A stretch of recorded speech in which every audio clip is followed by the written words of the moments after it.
Salut à tous, on est de retour sur la chaîne Basket Session Reverse. On est tous les trois avec Shai et Théo. Avant qu'on attaque votre CQFR, celui où on vous répond à vos questions, on va quand même vous présenter et représenter une nouvelle fois notre dernier projet, notre MOOC, le dernier MOOC, le MOOC Small, avec Allen Iverson en couverture, le MOOC sur les joueurs de petite taille qui ont quand même impacté de manière très grande le basket. Est-ce que ça va Théo comme pitch? C'est pas trop mauvais? Non, ça me semble pas mal. Je t'ai déjà vu être dans des envolées lyriques un peu plus mordantes, mais non, c'est exactement ça, quoi. Des joueurs petits, mais pas des petits joueurs. Au début, ah ouais, c'est mieux ça. Tu vois, c'est là qu'on voit, tu as l'expérience, le talent, tu vois, il y a encore, j'ai encore Petit, des petit par la paliers taille, à passer. petit par la taille, mais grand par le Encore talent et ça. par l'histoire, voilà. Voilà ça. Parce que j'ai maté tout Mad Men 2 fois, donc je suis fort maintenant en punchline commerciante. Eh ben écoute, on espère que tu auras des punchlines à nous donner parce que Shai va nous poser les questions de nos auditeurs, de nos lecteurs. Shai, allez, à toi la parole. Très bien, et on va commencer par un follow-up parce que tu n'étais pas avec nous, Antoine, la semaine dernière, ce qui a Yes. contrarié Clément qui nous avait posé une question sur les numéros de maillot. Il nous dit merci d'avoir pris ma question la semaine passée. Euh, c'est toujours sympa d'en savoir un peu plus sur vous. Alors, on a appris lors du dernier CQFR qu'un numéro de maillot fétiche de Shai serait le 17, sa bonne étoile. Et pour Théo, tout ce qui avait un rapport avec le 3, le 6, 3 sur 6, 6, 6, 6, Satan sort de ce corps. Mais imaginez mon désarroi alors que j'ouvrais mon cœur pour exprimer mon attachement et mon affection particulière pour Antoine quand je découvre son absence lors de ce CQFR. Par conséquent, je reviens à la charge avec la même question.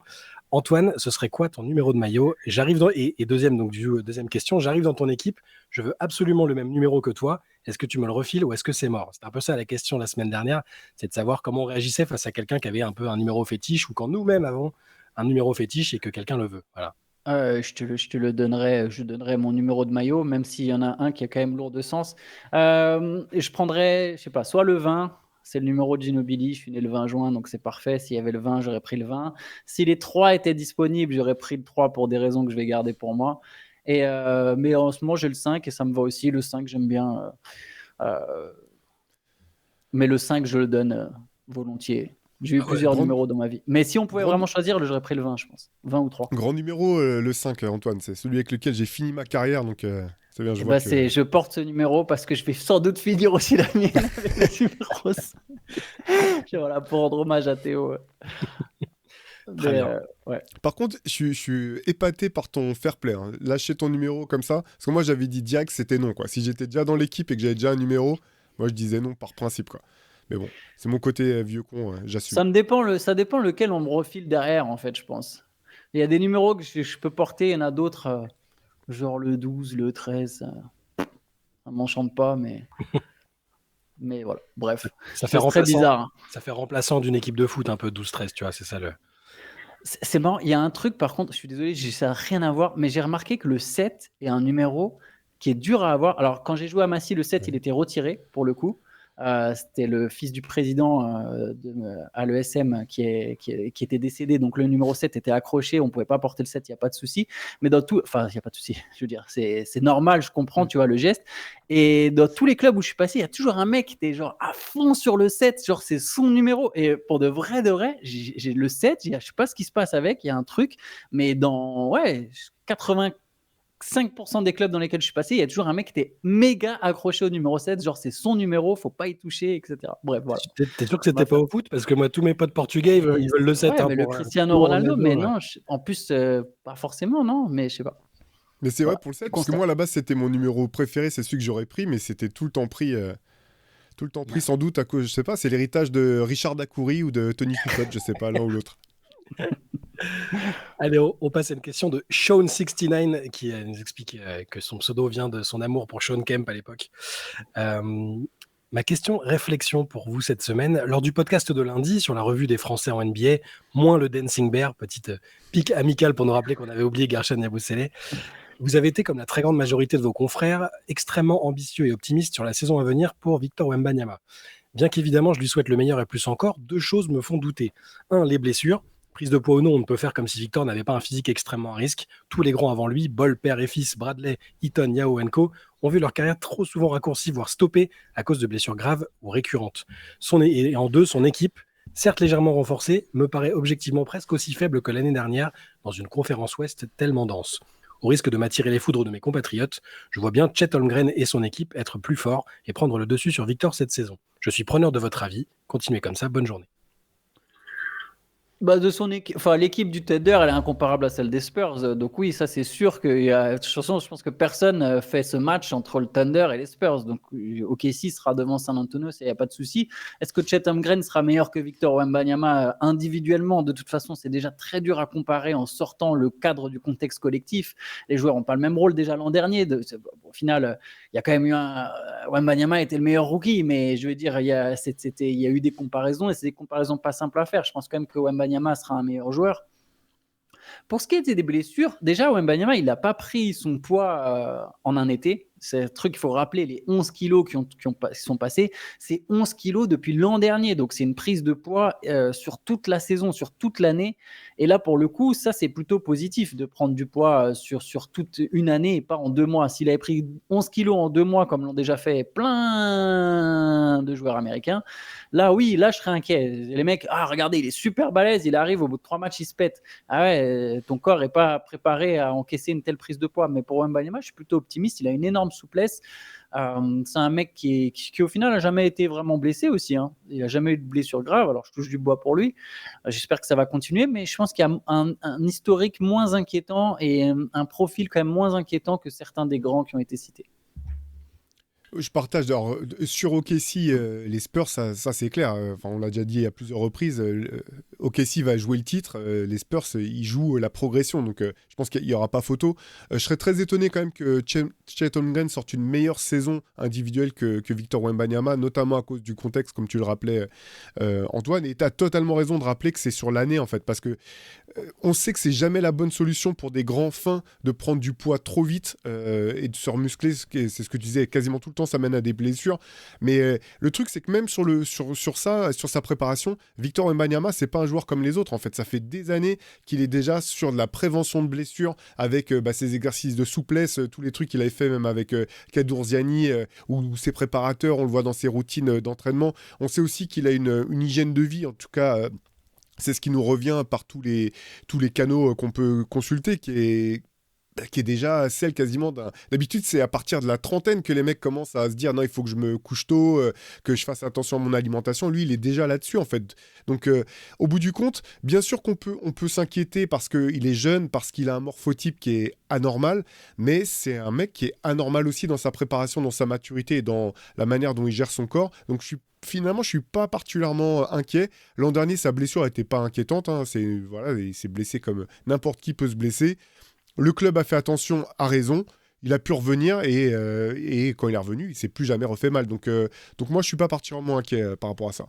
Et il a quelqu'un qui le suit quasiment au quotidien aussi, qui est sur place avec lui. Il est très très bien entouré. C'est justement tout ce qui est, tu le disais, tout ce qui est lié à la préparation, à sa santé est verrouillé, cadenassé depuis longtemps parce que voilà, physique particulier. Moi, je pense que Chet Holmgren va faire une saison magnifique. Je pense que sa première saison était déjà top.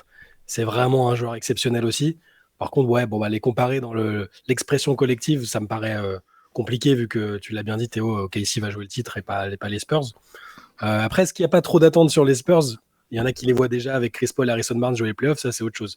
Je pense que pour être positif, Victor et Chet vont faire une très belle saison séparément de leur côté. Voilà. Et évidemment, je crains pas trop, je souhaite pas de blessure et je les crains pas spécialement pour Victor parce qu'il est très préparé à tout ça.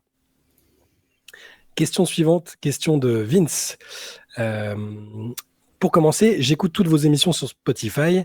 Et alors, il nous expliquait qu'il y avait un petit souci sur Spotify qui faisait que ça s'était posté le lendemain et pas ce jour-là. Donc, je lui ai répondu, tout va bien. Par contre, il nous demandait, et je profite du coup de l'instant autopromo, quel est le meilleur moyen de vous soutenir? Je trouve que vous êtes un média génial et juste qui mérite d'avoir une visibilité et une écoute beaucoup plus importante. Est-ce que c'est par les abonnements Twitch? Vaut-il mieux regarder sur YouTube que d'écouter sur Spotify pour la monétisation? Précommander des MOOC, un Patreon?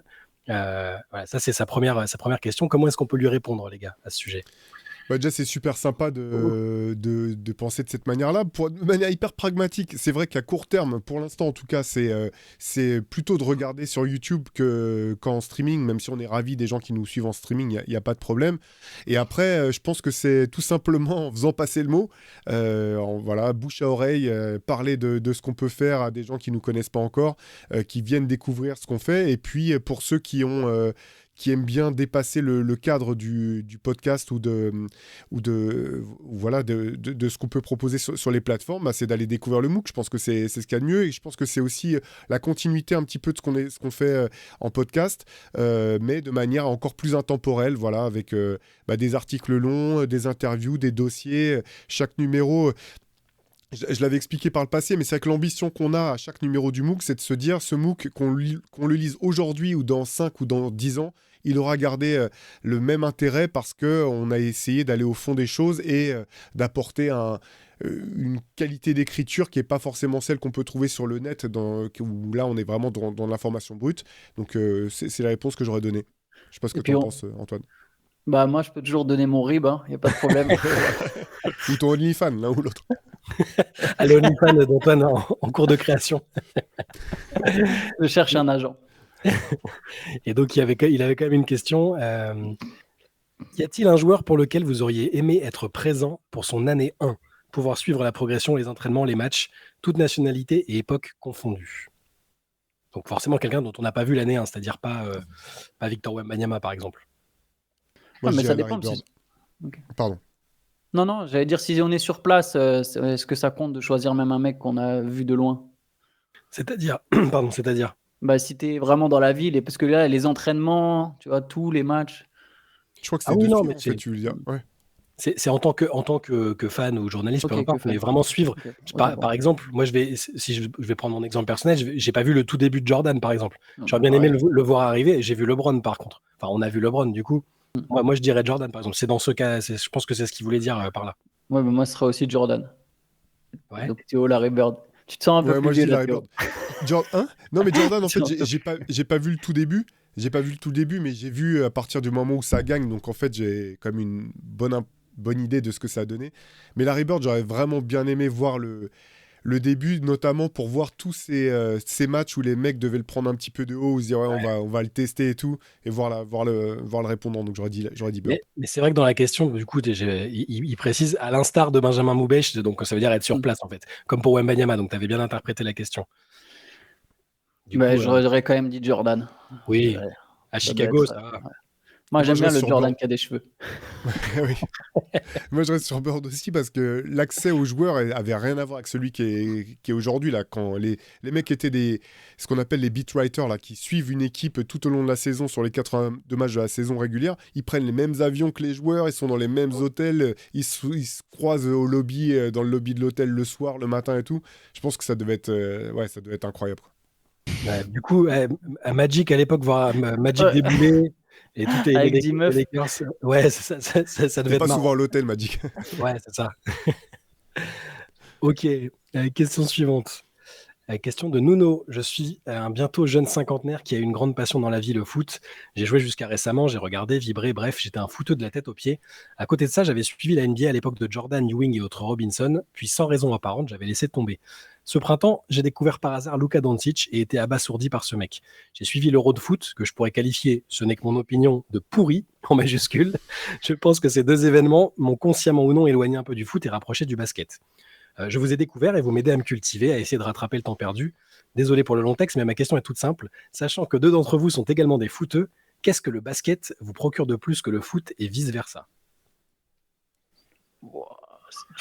Déjà, tu as été mis dans la case footeux, Antoine. Je tiens à te... Ouais, après, moi, ma première passion, c'était le foot, pour le coup. Mais le premier sport que j'ai fait en club, c'était le basket. C'est trop bizarre. Le sport, j'ai découvert le sport avec le foot. Mais le premier sport que j'ai voulu pratiquer, c'était le basket. Et il y a toujours cette distinction entre le sport que je joue et le sport que je kiffe. Parce que c'est vrai que même dans mes 12-13 ans, je suivais déjà la NBA, tu vois, mais le foot, c'était 14-15 ans. Enfin, c'était vraiment, je ratais pas un match de l'OL, pas un match de Ligue des Champions, etc.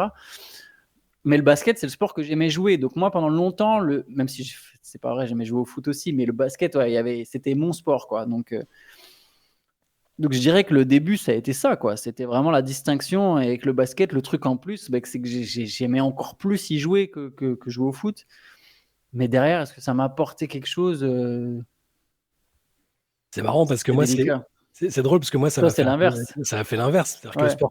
le sport auquel je joue et dans lequel je suis bon, c'est le foot.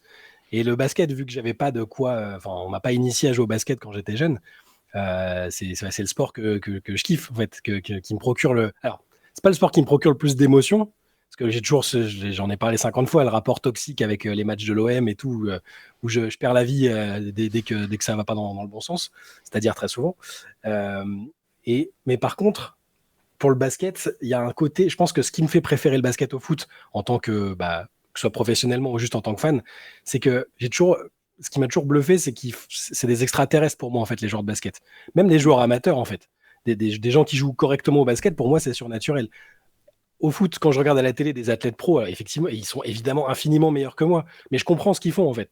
Je sais ce qu'ils font, ils le font juste à un niveau infiniment supérieur à moi. Les basketteurs, je comprends pas sauter sauter de cette manière, tirer de telle manière. Genre, pour moi, c'est pas possible, en fait. Du coup, j'ai une admiration pour les basketteurs que j'ai pas pour les footballeurs. Tu vois. Donc je pense que c'est ça qui fait que avec le temps aussi, et même au niveau du boulot, pour avoir bossé un peu dans le foot, les accès, ils sont cadenassés, tu peux rien faire à part dans des tout petits clubs. Tu n'as évidemment pas accès aux vestiaires, culturellement, c'est pas comme en NBA. Et tout est, voilà, à part des zones mixtes, t'as pas de rapport privilégié avec les joueurs, en fait. Ils se méfient de la presse. Au basket, je dis pas que ça n'existe pas, mais par contre, il y a un accès plus ouvert, même si c'est pas non plus comme à l'époque de Bird et tout, comme ce que tu évoquais Théo, mais il y a quand même, en tout cas avec le basket américain et même avec les interactions qu'on a avec des Français, c'est quand même tellement c'est un plaisir différent quand même, honnêtement. Mais ouais, voilà pour moi. Théo aurait aimé nous parler de son passé de foot, mais il garde ça pour un Hoop Culture, je pense. J'ai arrêté en CE1, moi. Après j'ai vite pris ma retraite. J'aurais aimé voir le Théo de CE1 jouer au foot quand même. Et tu sais quel était mon poste préféré, hein, je suis sûr que tu le sais. Gardien, t'es gardien de but? Goal volant. Goal Ah, volant. voilà. Je vois tout le monde en train de lui gueuler dessus, mais qu'est-ce que tu fous, reste dans tes cages. Allez, question d'Adrien. Bonjour, la question de la dernière fois sur les conférences de presse m'en inspire une autre autour du plus grand communiqué de presse de tous les temps, le fameux I'm Back de Michael Jordan. À quoi aurait ressemblé le CQFR qui aurait suivi? Comment auriez-vous traité l'info? Quelles questions, pistes, spéculations auriez-vous émises si ça s'était produit aujourd'hui?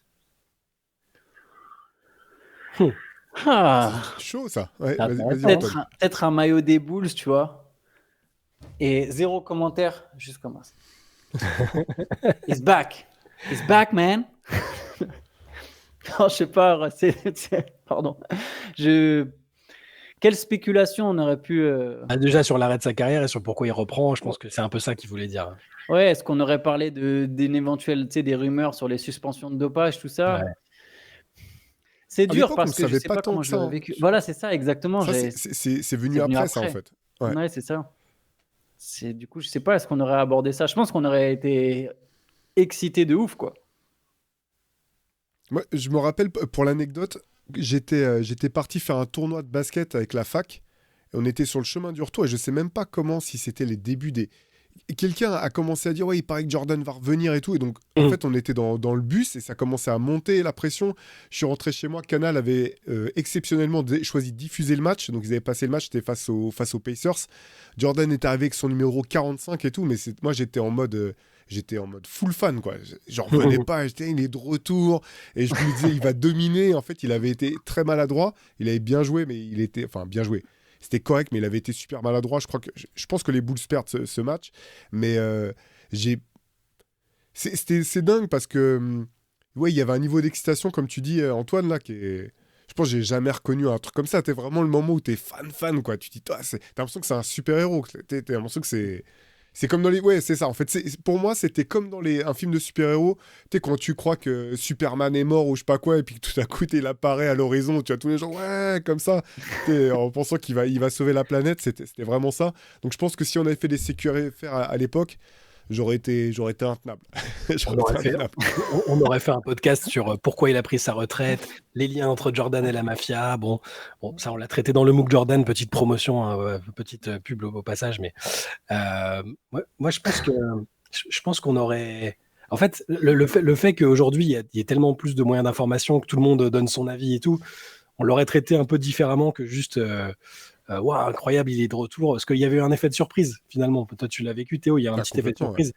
Et on n'en a pas parlé pendant 6 mois avant. Est-ce qu'il va revenir, je pense. Hein. Je ne saurais pas te dire parce que j'étais trop petit, mais ouais, je pense que c'est ça. Donc, si ça s'était produit aujourd'hui, ça aurait été spoilé. Il y aurait eu un Woj ou un Shams qui aurait dit Michael Jordan s'entraîne en secret depuis 3 semaines, il prépare son retour. Bon, il y aurait eu des trucs comme ça, je pense. Donc, ouais, c'est sûr. Parce que tu sais, ils auraient dit, ouais, il a été vu du côté du Berto Center, il s'entraînerait avec les Bulls. À l'époque, on ne savait rien du tout. Tu avais un match par semaine avec l'émission Eddie Halftime de Georges Eddy, un truc comme ça. Tu n'avais pas d'infos, quoi. Je veux dire, il faut se rappeler, il n'y avait pas Internet. Le plus rapide que tu avais, c'était les hebdos. C'était Basket Hebdo, quoi. Ouais, c'est ça. Il fallait que tu attendes une semaine, quoi, pour avoir des informations. Tu lisais limite, tu lisais pas des récaps de matchs. Et moi, je regardais des box scores de matchs qui avaient eu lieu une semaine avant, en fait, pour savoir ce qui s'était passé. Donc, mais blague à part, très sérieusement, moi, ça m'est arrivé de regarder des box scores NBA de savoir qui avait marqué sur Minitel. Ça m'est arrivé sur Minitel. C'est dingue. Télétexte. Ouais, télétexte, exactement. Bah oui, c'est... Je sais pas si les gens se rendent compte. Je pense que les plus jeunes d'entre nous... on a un auditoire en général qui est à peu près de notre âge, donc qui a connu les dingueries comme le Minitel et le télétexte quand même. Quand tu arrivais chez toi, qui a gagné? Alors moi, c'était plus pour le foot, mais... Et tu devais taper un chiffre 150, 163, je sais pas quoi, avec des couleurs qui t'explosent la tête. C'était une autre époque. Ouais. Tu sais que la page qui s'affiche ligne par ligne comme ça. Ouais, ligne par ligne. C'était incroyable. Alors, je vous propose d'enchaîner avec un CQFP de Mika, ce qu'il fallait prédire. Donc une prédiction qu'il nous soumet et sur laquelle il voudrait notre avis. Alexandre Sarr sera rookie de l'année. Parce qu'il aura du temps de jeu, et dans cette classe de draft, ils ne seront pas si nombreux à en avoir, parce qu'il n'y a pas de gros scoreurs a priori, et donc les stats défensives risquent de faire la différence, et parce que c'est un des rookies qui pourra faire du chiffre défensif. Et aussi, enfin, parce que ses initiales sont AS, All-Star, donc c'est son destin.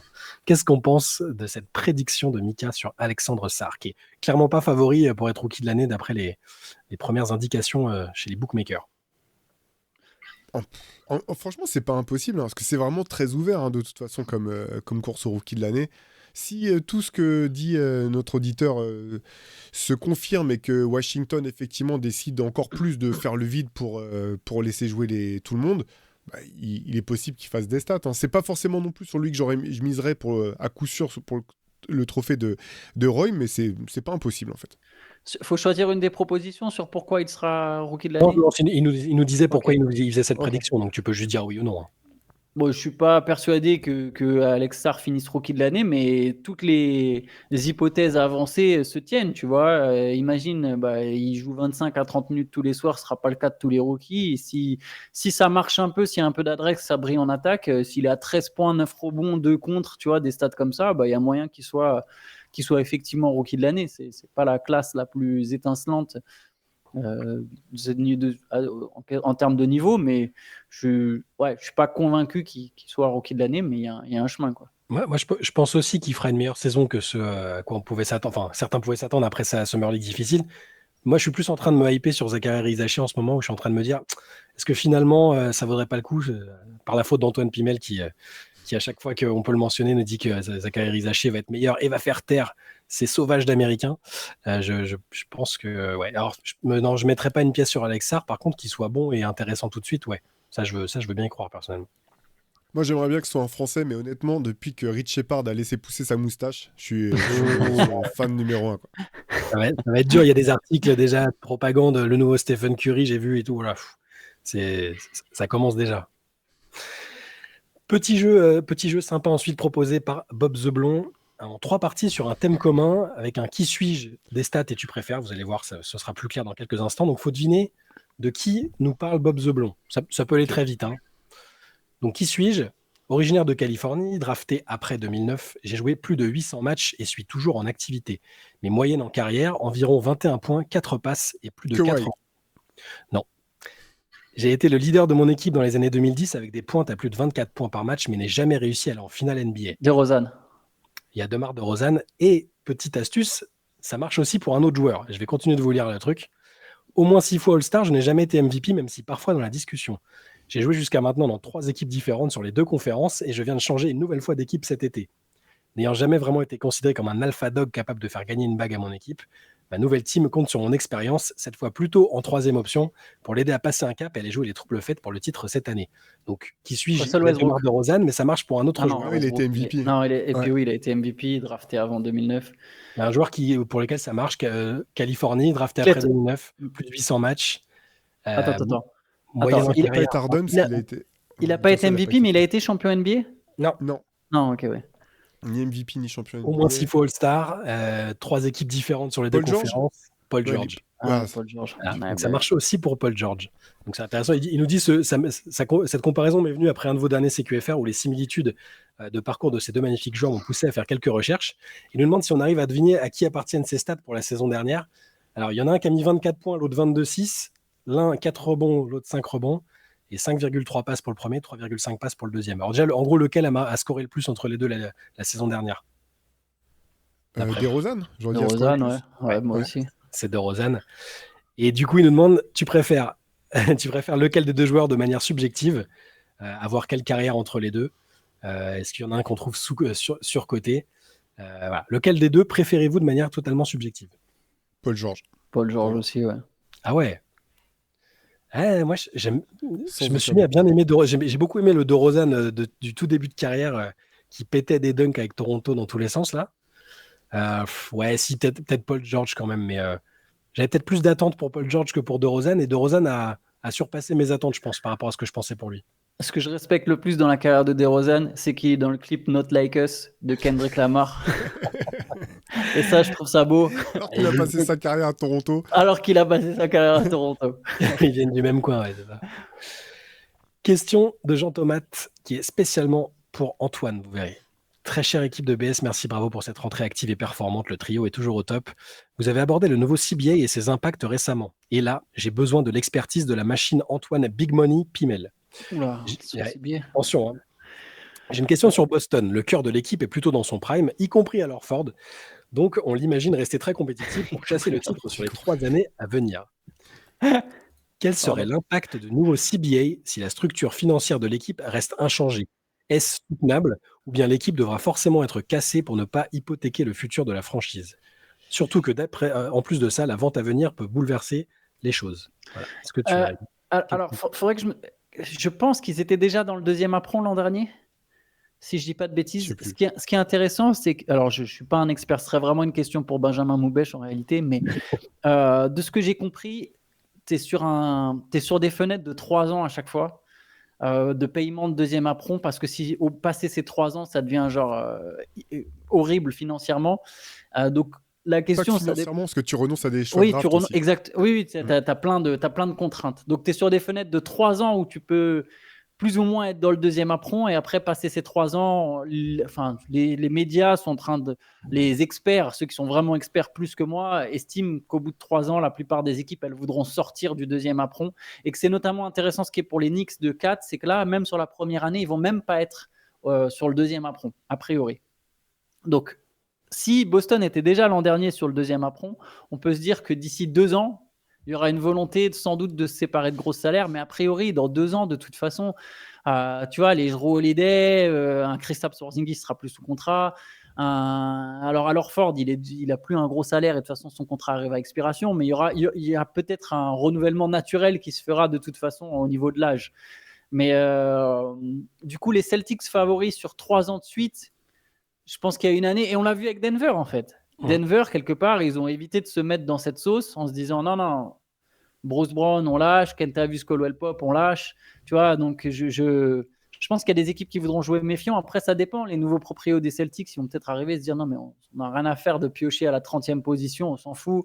Tant qu'on a Tatum, White, Porzingis, on sera compétitif, donc on paye, tu vois. Mais je suis désolé, je ne réponds pas complètement à la question parce que je ne suis pas, au final, pas assez expert, moi, sur le CBA. Je suis bon pour faire des trades, pour faire coïncider des trades au niveau salaire, mais là, les règles du CBA, je les maîtrise pas parce que c'est les Benoît Jamais aussi qui seraient excellents là-dessus. faut être presque un geek, et je le dis pas de manière péjorative. Il faut être un geek de ce truc-là, et je suis pas assez à fond pour vouloir connaître toutes les règles du CBA. Mais de ce que j'ai compris, voilà, pour résumer, des fenêtres de 3 ans. Et si les Celtics étaient déjà au-dessus du deuxième apron l'an dernier, on peut penser qu'il y a encore 2 saisons et qu'après, il y aura peut-être une volonté de faire des économies. Je pense que tu as tout à fait raison sur les fenêtres. Après, même sur le deuxième apron, là, les propriétaires peuvent être aussi blindés que tu veux. Ils ne voudront jamais payer $2 par dollar dépensé au-dessus du cap. C'est des sommes qui sont trop folles. Donc je pense qu'il y a 2 choses dans le cas de Boston. Il y a voir l'évolution du cap qui évolue aussi en fonction des revenus de la ligue. Donc si ça grimpe, ça met plutôt Boston... Enfin, plus le cap augmente, plus mieux c'est pour les équipes qui ont déjà des grosses masses salariales. Tout ce que tu as dit, c'est super vrai, Antoine, sur le fait que voilà, Jrue Holiday, Porzingis potentiellement, Horford à coup sûr, ça va partir. Là, ils ont... Finalement, ce qui est intéressant pour eux, c'est que l'essentiel de leur argent est attaché à leurs 2 meilleurs joueurs qui sont exactement dans la même fenêtre d'âge. Donc en fait, ça leur permet de pouvoir quand même, je pense, s'adapter au fur et à mesure, sachant que de toute façon, les fenêtres dans lesquelles tu peux gagner un titre, elles sont courtes. C'est des fenêtres de quoi 3-4 saisons maximum, où tu peux, t'es entre le moment où tu espères pouvoir gagner, le moment où tu gagnes, tu espères pouvoir gagner un deuxième, tu tentes peut-être un troisième, et derrière, on l'a vu, même que ce soit avec les Warriors ou d'autres, ça va pas au-delà. Donc je pense que dans ce cas-là, les équipes réévalueront. Bien sûr, Tatum et Jaylen Brown vaudront toujours énormément d'argent au bout de leur contrat, mais à voir si à ce moment-là, Boston aura encore la volonté de les conserver ou pensera que les Celtics peuvent encore gagner en ayant autant d'argent attaché à ces 2 joueurs-là. Mais je les trouve plutôt... Enfin, c'est pas étonnant, hein. Boston, c'est toujours une franchise qui est bien gérée. Là, c'est pour ça que c'est aussi important de ne pas rater ta fenêtre. Et cette question-là, elle est importante pour Boston, mais elle va être très vite très importante pour OKC, par exemple. Donc, c'est pour ça que les équipes font le maximum pour essayer de faire en sorte que leurs joueurs soient alignés sur la même fenêtre de performance. Pas simplement parce que leur prime sera en même temps, mais parce que leur salaire le plus important sera aussi en même temps. Il y a eu des moves très intéressants à Boston, hein. Tu sais, la prolongation, par exemple, de Derrick White, c'est un joueur, tu sais que si à un moment tu veux faire des économies, tu peux peut-être l'échanger contre 2 joueurs moins forts et t'es effectivement un peu moins, mais 2 joueurs moins forts et moins chers. T'es effectivement moins fort, moins compétitif, mais tu restes plutôt bon vu que tu as toujours Jaylen Brown, Jason Tatum. Tu te décides que peut-être, OK, Peyton Pritchard, il est prêt. Tu vois, il y a des moves qui peuvent être faits pour rester compétitif sur la durée, tout en étant peut-être plus vraiment l'ogre absolu de la NBA, quoi. Ouais. Question de Camchon. Salut à tous, trop hâte de reprendre la saison avec vous. J'attends mon MOOC Small de pied ferme. Et en attendant, une question sur l'équipe de Shai Rodman. Quelle saison pour le Magic? J'ai l'impression dans les différentes previews qu'on attend une progression linéaire pour Orlando, mais est-ce que c'est vraiment réaliste? J'ai trouvé l'été assez timide à Orlando, à part KCP qui est certes une belle prise, mais est-ce qu'il peut reproduire son apport des Nuggets au Magic? Je vois Banchero continuer de progresser, mais je trouve que sinon, on est plutôt sur une équipe qui a atteint son plafond en attaque. La défense est top et le restera, pardon. Mais on a vu en playoff que ça ne suffisait pas. Qu'en pensez-vous? Faut-il passer par un recrutement de Zach LaVine? Est-ce que la Pimelspien Trade Machine valide? Merci. Pimelspien, c'est pas évident comme elle est bien. Toi, ça collait mieux ton surnom, quoi. Ouais, hein. Non, mais si toi, attends, enfin, sachez-le, à la rédac, quand il y a un joueur qui est annoncé sur le trading block ou qui dit qu'il veut partir, on demande à Antoine si le truc est faisable ou pas, hein. Moi, je m'emmerde pas à regarder si c'est techniquement possible ou pas. Shams appelle Antoine pour vérifier. C'est ce qu'il fait. Pour vérifier ses rumeurs. Alors, qu'est-ce qu'on pense d'Orlando? Moi, je pense. Tout dépend. Ouais, vas-y, Théo, commence-toi. Non, un truc, c'est qu'en fait, je pense que le Magic peut pas avoir atteint son top offensivement, c'est pas possible en fait. Ou alors sinon, c'est dramatique parce que offensivement, ils sont pas du tout au niveau auquel ils doivent être. Donc, je pense qu'ils vont continuer à progresser. Je pense qu'ils vont continuer à progresser intrinsèquement par le travail fait avec Jamal Mosley, qui est un excellent coach défensif, mais alors. Je sais pas si c'est ses limites en tant que stratège offensif ou si c'est dans la manière d'amener ses équipes à être plus efficaces. Mais je pense que lui aussi, en fait, il va progresser de ce point de vue-là. Et Banchero, on est tous d'accord, je pense, tous les trois, là, pour lui prêter vraiment un avenir brillant et un énorme potentiel. Moi, je peux pas croire que la saison dernière de Franz Wagner soit son maximum en termes de rentabilité offensive et d'adresse. Et en fait, à ce niveau-là, des progrès même... marginaux de joueurs comme un Franz Wagner, ça a un effet domino ça peut avoir un effet domino qui peut être énorme pour le Magic. Et donc je pense que de fait, le Magic sera meilleur en attaque et que ça fera une énorme différence. Ouais, moi, j'allais dans le même sens que toi. J'allais dire, de toute façon, la progression, pour rebondir sur le recrutement, j'allais dire, la progression, elle est plutôt en interne. Que ce soit Banchero, que ce soit Wagner, que ce soit Suggs, qui a peut-être encore des petits caps, tu vois, qui va forcément progresser, même à la marge. Il y a des jeunes du côté d'Orlando, donc la progression, elle est en interne. Et par contre, paradoxalement, ce que je reconnais, c'est que le Magic peut devenir plus fort en tant qu'équipe sans faire une meilleure saison. Parce que 47 victoires, il y a eu aussi un certain contexte. Je ne sais pas si Orlando sera à nouveau dans le top 5. Tu vois, il y a une équipe comme Indiana, elle pousse. Philly, ça va revenir. Les Cavaliers ont aussi des arguments à faire valoir, tu vois. Donc, c'est pas dit qu'Orlando soit à nouveau très haut classé ou en tout cas classé dans le top 5. Et pourtant, Orlando sera peut-être une meilleure équipe. On a vu les Kings, notamment, là où ils terminent troisième. En faisant une saison quasiment similaire, ils sont même pas en playoff ou juste au play-in l'an dernier, je me souviens plus. Tu vois, d'une année sur l'autre. Ils sont au play-in, mais ils se qualifient pas pour les playoffs. Mais est-ce que c'était vraiment cette... Oui, c'est cette saison-là, donc c'est vraiment d'une Ouais. saison sur l'autre. Ouais, c'est ça. Tu vois, et pour Orlando, il y a un scénario où effectivement ils terminent sixième, ou même ils doivent se qualifier via les play-in et ils sortent au premier tour à nouveau. Et pourtant, ça ne voudra pas forcément dire que l'équipe a stagné. Donc oui, je suis pas sûr qu'Orlando soit prêt à être l'un des cadors de la conférence Est dès maintenant, mais je pense qu'il y aura une progression évidente en attaque du fait des progressions de Banchero et Wagner. Moi, je redoute toujours les saisons de confirmation après. Quand il y a eu quand un projet est en avance sur le plan de marche, ce qui a clairement été le cas à Orlando, personne n'aurait misé sur un tel classement l'année dernière. On espérait juste une progression au nombre de victoires et des progressions des joueurs individuellement. Là, ça a été quand même spectaculaire. Donc, je partage ce que vous dites, c'est-à-dire je pense qu'ils peuvent continuer de progresser sans être meilleurs au classement, voire même en ayant un classement inférieur. Il faudra juste voir comment ils gèrent ça, quoi, et comment les gens autour, la franchise, le front office accueillent ce truc-là, parce que tu as des dirigeants qui vont dire, bah non, là on progresse pas, on est septième, ça va pas. Peut-être que les stats individuellement des joueurs seront pas aussi bonnes, j'en sais rien. Tout peut se passer en fait. Moi, je veux juste les voir continuer de progresser ensemble, continuer de faire des essais, voir quels joueurs peuvent être là sur le long terme. Tu vois, je suis curieux de savoir si un Jalen Suggs peut encore passer un cap avec ce qu'il a montré la saison dernière. J'ai adoré ce qu'il a fait. Est-ce qu'il peut progresser encore et vraiment être un titulaire dans cette équipe? J'ai envie de voir si Jonathan Isaac peut être un peu fiable, parce que Bah quand il ouais. est là, ça change tellement de choses que s'il arrive à avoir un physique qui tient la route et qu'il n'est pas obligé de jouer 16-17 minutes par-ci par-là, le potentiel défensif de l'équipe, il est invraisemblable.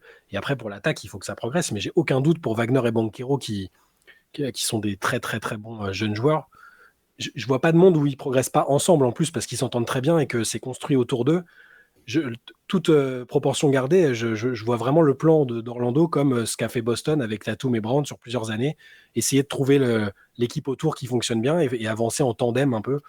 Moi, c'est comme ça que je vois les choses. Par contre, je suis méfiant, d'autant plus que c'est une équipe que j'aime bien et que je soutiens, que je m'attends pas à des merveilles et je ne serais pas catastrophé s'ils finissent pas troisième ou quatrième en saison régulière à l'Est, quoi. Moi, je garderai un œil aussi sur Wendell Carter Jr. parce que Ouais. non seulement il a souvent été blessé, Ouais. donc c'est vraiment une vraie variable aussi pour Orlando. C'est vraiment un joueur, je trouve, qui a... En fait, je trouve que c'est un beau joueur, quoi. Il est complet, il y a tout un tas de choses qu'il fait bien, mais pour l'instant, ce qu'il n'a pas pu montrer, j'ai l'impression, à cause des blessures ou autres, c'est de la constance dans son rendement maximal. Là, on sait qu'il a prolongé avec Orlando, donc Orlando compte sur lui pour les saisons à venir. Voilà, je suis curieux de voir ce qu'il va faire cette saison, et j'ai l'impression que s'il fait une saison vraiment solide, ça aidera forcément le Magic à faire une belle année. Question de Jackie Chanel. J'adore Jimmy Butler et Damian Lillard, époque Portland. De vrais meneurs d'hommes qui semblent avoir des valeurs nobles, mais qui manquent selon moi d'un côté vicieux méchant pour atteindre la dernière marche. Et au contraire, je ne suis pas fan de Luka Doncic ou Ja Morant dans leur leadership plus individuel. Entre un leader altruiste mais trop sage et un leader techniquement exceptionnel mais trop individuel, lequel a le plus de valeur d'après vous? C'est la première fois que Jimmy Butler a été considéré comme trop sage, hein, parce que je pense que Jimmy Butler, le vice et la dureté, la saleté, tout ce que tu veux, il a commencé, c'est comme ça qu'il se fait une place. Donc je ne sais pas si Jimmy Butler colle totalement pardon, à la première catégorie. Ouais, je partage. Je pense voir par contre ce qu'il veut dire dans l'idée, c'est le côté c'est des leaders, c'est un leader qui semble plus rassembleur malgré tout, même si on sait que voilà, il mâche pas ses mots avec ses coéquipiers, peut-être que ce que Luka Doncic peut donner, enfin, l'impression qu'il peut donner quand on le voit baisser les épaules ou jeter un sale regard. En fait, j'ai l'impression que sur la question du leadership, parce qu'on en a parlé à plusieurs reprises, bien sûr, c'est mieux si ton meilleur joueur est un super leader et fédérateur, mais j'ai l'impression que la vraie question, c'est une question d'équilibre en fait dans une équipe et qu'il n'y a pas forcément des meilleures manières en fait. C'est souvent l'exemple que je reprends. Je pense pas que Michael Jordan était le meilleur leader en termes de donner confiance à ses coéquipiers et les emmener avec lui d'une certaine manière. Il était super exigeant, mais il était aussi le premier à vouloir leur casser la gueule. Mais oui, et c'est ça, même à l'entraînement, que ce soit dans le jeu, que ce soit dans le moral, que ce soit ou même en levant les points comme avec Will Perdue ou Steve Kerr ou d'autres. Mais par contre, il y avait un équilibre parce que tu avais Jordan, tu avais Scottie Pippen qui était beaucoup plus rassembleur qui était à côté, tu avais Phil Jackson qui chapeautait. Donc en fait, je pense que l'important, c'est d'avoir un bon équilibre dans ton équipe et que je pense pas que finalement, un mec comme Luka Doncic, même si je trouve ça fatigant de le voir effectivement jeter des mauvais regards, etc., il peut quand même être leader d'exemple dans la performance. Mais à côté de ça, si c'est ça comme ça qui est ton meilleur joueur, tu as besoin d'autres gens autour pour pouvoir rassembler autour. Voilà, on a vu que Kyrie Irving, par exemple, avait l'air d'être particulièrement apprécié dans cette équipe de Dallas. Je pense qu'il y a d'autres joueurs sur le banc. On sait qu'un mec comme JJ Barea a continué sa carrière à Dallas avant tout parce qu'il jouait ce rôle-là, en fait. C'est lui qui allait dire la vérité en face, même à Luka Doncic, et en même temps qui allait être rassembleur. On connaît le rôle qu'a eu Udonis Haslem. Il y a tout un tas de joueurs qui font ça. Nous, on s'en rend pas forcément le compte de l'extérieur parce qu'ils sont pas trop sur le terrain, mais c'est des joueurs qui ont un impact énorme. Donc voilà, j'ai l'impression c'est pas forcément problématique si ton meilleur joueur c'est Luka Doncic ou c'était Ja Morant, je crois, l'autre joueur qui était donné en exemple. L'important, c'est un équilibre dans le vestiaire. Ouais, c'est ça. Après, en plus, on connaît pas toutes les spécificités du leadership de chacun parce que celui de Lillard, par exemple, on l'a découvert au fil des ans, la manière dont il parle des autres dont il se met au centre ou pas des choses. Je l'ai trouvé super altruiste. J'ai adoré, vraiment, vraiment adoré le leader qu'il était à Portland. Ses conférences de presse, franchement, c'était un régal. C'était hyper inspirant, je trouve. Donc moi, personnellement, je suis moins fan du leadership par la peur un peu à l'ancienne, même si ça devait marcher à une époque, mais les époques changent et aujourd'hui, je pense qu'un mec qui arrive en mode casse-gueule comme ça fonctionne moins bien. C'est une question d'époque. Sauf s'il est bien balisé et entouré, comme tu le disais Théo, et c'était le cas de Jordan par exemple. Un Kobe aujourd'hui aurait plus de mal, je pense. Il y a plus de regard sur ce qui se fait de ce côté-là. Ja Morant, je pense qu'il y a une vraie scission dans son début de carrière entre le leader qu'il était tout au début. Alors pareil, nouveau coup d'autopromo, mais on en parle dans le MOOC, dans le MOOC Small. Il y a un sujet sur Ja Morant et on voit un peu la scission entre le côté je suis le leader d'une escouade, nous contre le reste du monde, et il était vraiment dans le partage, il parlait beaucoup des autres et tout. Et à un moment où dans sa vie perso, c'est un peu plus parti en cacahuète et c'était un leader plus perso et fêtard, on va dire. Donc je pense que tous les leaderships ont leur mérite et leur façon d'être productifs pour une équipe. Je ne sais pas s'il y a un bon modèle. J'ai l'impression que le modèle de 1990 n'est pas le même modèle que le modèle de 2024. Et chaque époque, c'est différent. Et on va avoir d'autres modèles de leadership avec le temps aussi. Hein. LeBron, c'est pas le même que Jordan. Même Kobe, en soi, n'était pas exactement le même leader que Jordan. Il y a plein de... Donc moi, à choisir, je préfère quand même si je suis dans une équipe dont je suis pas le leader, je préfère que ce soit quelqu'un qui soit dans la communication et qui soit pas dans la confrontation permanente, quoi. Voilà, si vous n'avez rien à rajouter, messieurs, on va s'en tenir là pour cette semaine. Merci beaucoup pour toutes vos questions. Il y en a beaucoup qu'on n'a pas pu traiter aujourd'hui, mais insister, il y en a qui insistent et ils ont bien raison et on les reposera dès la semaine prochaine ou dans les semaines qui viennent. Yes, moi je vous rappelle le dimanche, le Hoop Culture sur la chaîne Basket Session, sur basketsession.com, les infos, des analyses, des magazines, des news, des sessions que vous pouvez aussi écrire d'ailleurs, et le shop où le MOOC est disponible. Le MOOC est disponible que sur basketsession.com. Donc voilà, si ça vous intéresse, le MOOC Small ou d'autres anciens thèmes parmi les MOOC encore disponibles, il y en a qui sont en rupture de stock, je suis désolé, mais voilà, tout ça, vous pouvez aller jeter un œil sur basketsession.com. Passez un bon week-end et on se retrouve lundi pour un nouveau CQFR. Ciao, ciao. Ciao. Ciao tout le monde.